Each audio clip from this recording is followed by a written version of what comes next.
और अब रही बात 5G की, बहुत सारे लोग कहते हैं 5G, ये 5G है क्या? आज 5G है, कल 10G नहीं आएगा क्या? 10G भी बिल्कुल। आएगा, 7G आएगा, 8G आएगा, 11G आएगा, 100G आएगा। लेकिन इसको लाने में सबसे बड़ा अहम रोल कौन निभा रहा है? हमारी डिमांड।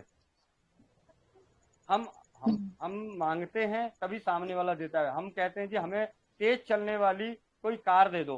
ये वाली कार जो मारुति 800 आई है ना, इसमें एसी नहीं है, गर्मी में चलाने में दिक्कत आ रही थी, गर्मी बहुत लगता है। हमने डिमांड करी तो सामने वाले ने उसमें एसी लगा दिया। हमने कहा इसकी स्पीड कम है तो उन्होंने इसकी स्पीड बढ़ा दी। हमारी डिमांड, अगर हम डिमांड ही नहीं करेंगे तो सामने वाले की चीज रखी की रखी बेकार हो जाएगी। और कुछ जगहों पे 5G की तो क्या 10G की भी जरूरत है। किसको? सुरक्षा को।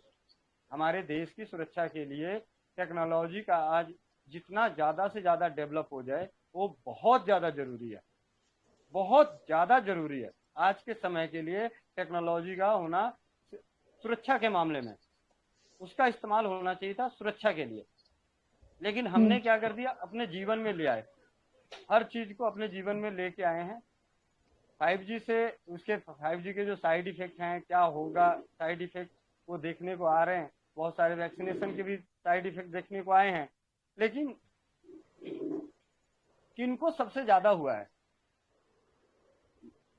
मैं इस क्षेत्र में हूँ, पिछले 2 साल में कम से कम आज भी एक फोन आया कि भैया इलाहाबाद से, कि मेरे एक जानकार थे, उनकी लगी हुई थी और कुछ नहीं हुआ, पेट में दर्द हुआ, डॉक्टर ने कहा जी इनकी किडनी फेल है। और लड़का 24 साल का। ब्लेम किसको दे रहे हैं? तो ठीक है, कोई बात नहीं, आप दे रहे हो, प्रूफ है, सारी चीजें क्या है नहीं है, वो सारी बातों को हम एक साइड करते हैं। भैया हमारे बच्चों के, 24 साल के बच्चों को किडनी फेल हो रहा है, और किडनी फेल किसी एक दिन में नहीं होता, और किसी एक मेडिसिन से भी नहीं होता। सबसे ज्यादा हमारे शरीर का नुकसान होता है नकारात्मक सोच से।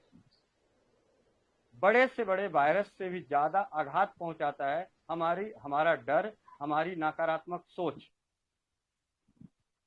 मुझे आप लोगों को बताते हुए बताऊं कि 4 दिन पहले एक दीदी, 10 तारीख को, बहुत अच्छी योगा, मतलब इतनी अच्छी योगा करने वाली कि एक एक घंटे तक शीर्षासन में रहती थी।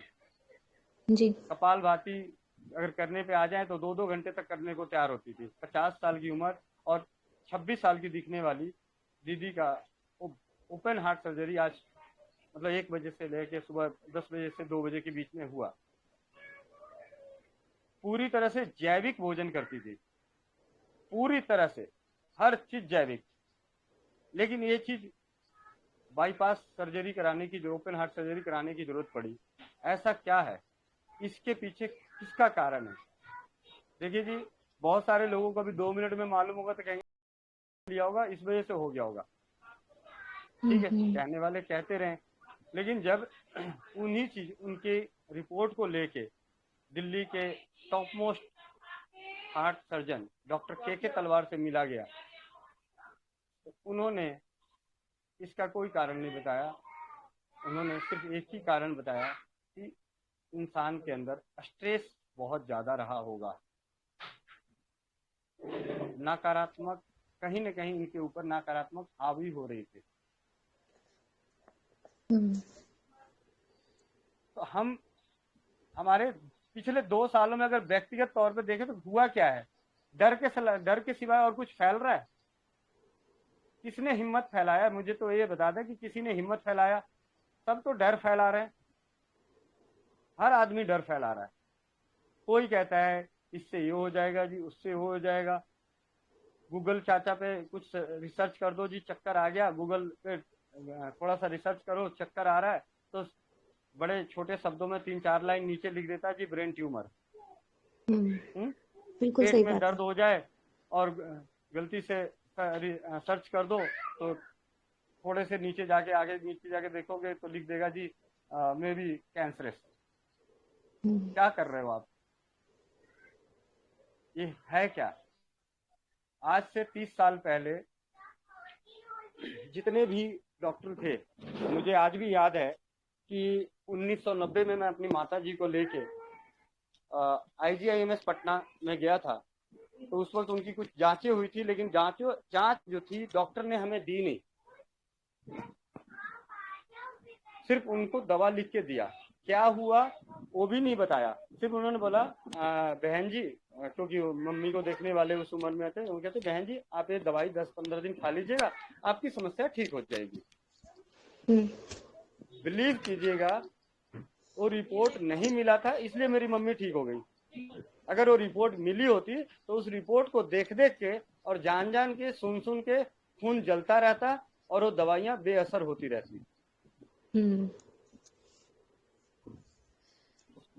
ऐसे में तो व्यक्ति कोई भी उपचार अगर ले ले, चाहे वो आयुर्वेदिक हो, होम्योपैथिक हो, या फिर कोई भी प्राकृतिक उपचार अगर ले ले, लेकिन जब तक मानसिक दबाव से वो उबर नहीं पाएगा तब तक कोई भी दवाइयाँ कुछ भी असर नहीं करेगा।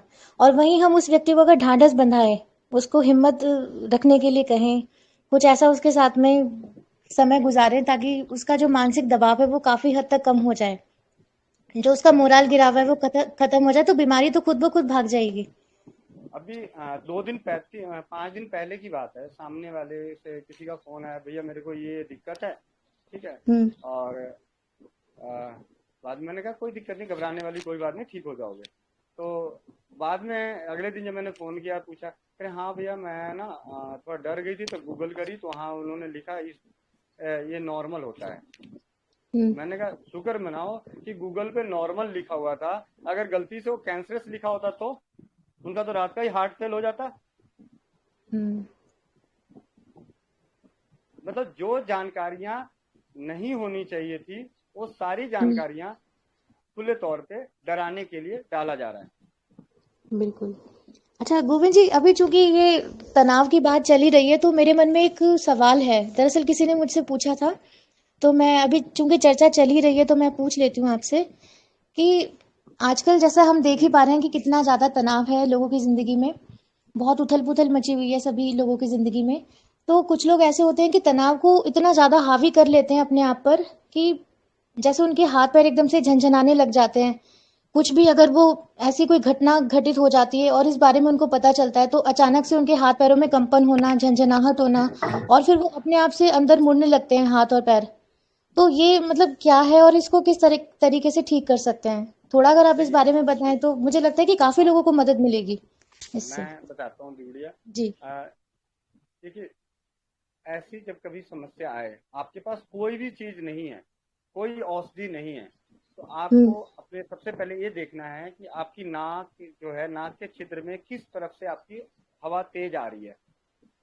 अच्छा। अगर दाहिनी नाक की तरफ से हवा तेज है, उंगली रख के देखिएगा तो पता चल जाता है कि किधर से हवा तेज आ रही है, सांस तेज मतलब बाहर छूट रही है। तो जिधर से तेज चल रही है उसको बंद कर दो, दूसरी तरफ से तेज होने दो, तो ऑटोमेटिक आपकी ये जो भी है उस वक्त बिना दवा के आप काफी हद तक इस चीज को कंट्रोल कर सकते हैं। अब आ जाते हैं कि दवाइयों में, रसोई घर में सबसे अच्छी दवा है, उसका नाम है लहसुन और सौंठ। कई लोग लहसुन इस्तेमाल नहीं करते हैं, वो सौंठ का इस्तेमाल करें। सौंठ का चौथाई चम्मच सौंठ ले लें, 1 कप पानी लें, आधा कप चौथाई कप रहने तक उबालें और हल्का गुनगुना ही सिप सिप करके पिएं। इससे इसी तरीके से 2 लहसुन की कली को कूट के 1 कप पानी में चौथाई रहने तक उबाल के इसको सिप सिप करके पीने से हमारे शरीर का ब्लड सर्कुलेशन पूरी तरह से नॉर्मल हो जाता है। ये जो घबराहट, बेचैनी, डर, कंपन, ये सब है क्या? आपके मस्तिष्क में रक्त संचार की कमी होना।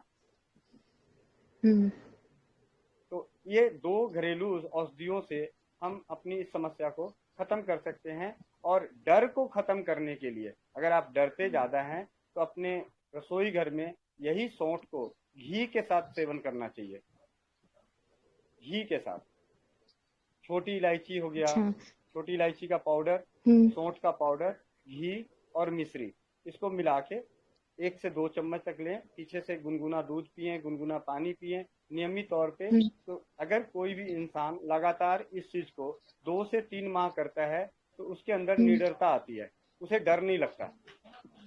अच्छा। होम्योपैथ में एकोनाइट नेप्लस, एकोनाइटम नेप्लस करके नाम आती है, साधारण भाषा में उसको एकोनाइट एकोनाइट बोलते हैं। सबसे जी। अच्छी दवा है घबराहट की, बेचैनी की, डर की। इसकी 2 से 3 बूंदे 4 बूंदे जिसपे 5-5 मिनट पे लिया जाता है, तो इससे डर, भय, घबराहट, बेचैनी नष्ट होती है। इसके साथ साथ एक होम्योपैथ में ही बैच फ्लावर रेस्क्यू रेमेडी, जो फूलों से बनने वाली दवा है, इसका 5 फूलों के रसों का कॉम्बिनेशन है बैच फ्लावर रेस्क्यू रेमेडी। ये हर तरह के आघात हम्म। से होने वाले मानसिक तकलीफों को मतलब विद इन ए सेकेंड दूर करती है। अगर आपके पास कोई खबर हम्म। आ गई कि आपके दोस्त के साथ कुछ 19-20 हुई और आपकी घबराहट बढ़ गई है, और आपके पास अगर बैच फ्लावर रेस्क्यू रेमेडी 30 है और उसकी 2-2 बूंद 5-5 मिनट पे 3 बार ले लेंगे, तो आपको ऐसा लगेगा कि जी। अभी मेरे साथ कुछ हुआ ही नहीं। जी। इस तरीके से। और डर खत्म होता है, डर खत्म होता है सकारात्मक सोच से। आप जितनी हम्म। मर्जी दवाइयां खाओ और नकारात्मक नकारात्मक भोजन करते रहो, नकारात्मक सोच लेते रहो, नकारात्मक जानकारियां लेते रहो, तो डर का कोटा कभी नहीं खत्म होने वाला। हम्म। बिल्कुल सही बात है। मैं पिछले कोविड हम्म। में 2 सालों में फोन के माध्यम से, सिर्फ फोन पे, मुझे आज भी वो दिन याद है जब जयपुर की एक बहन, जिनके सासू माँ का ऑक्सीजन लेवल 50 आया हुआ था, तो पूरी रात हम्म। सिर्फ फोन पे हिम्मत बढ़ाते बढ़ाते और पूरी तरह से सरवाइव कर गई और हॉस्पिटल जाना नहीं पड़ा।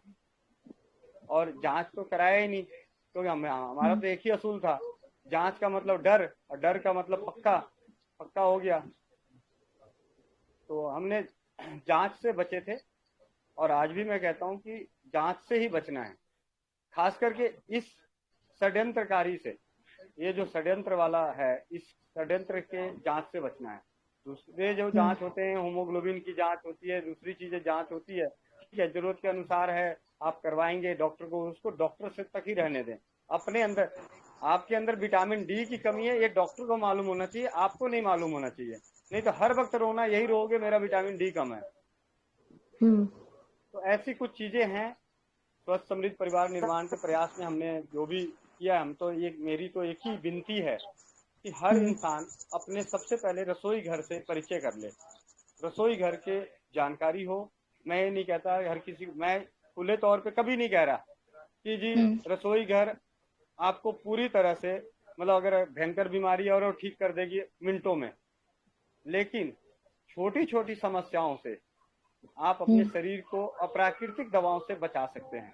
जब छोटी छोटी समस्याओं से, अप्राकृतिक दवाओं से बचाएंगे, तो बड़ी समस्याएं अपने आप शरीर में नहीं आएगी। हम्म। जब सर्दी खांसी जुकाम बुखार के लिए हर बार एंटीबायोटिक लोगे, तो अगली बार तो आना ही पड़ेगा। हम्म। तो जी हमें गोविंद इस जी, सब इसी चीजों से को जुड़ा हुआ मेरा जानकारी एक चाहिए। प्रश्न था। जी। जी हम्म, जी। आप अपनी बात पूरी कीजिए। बताइए दीदी।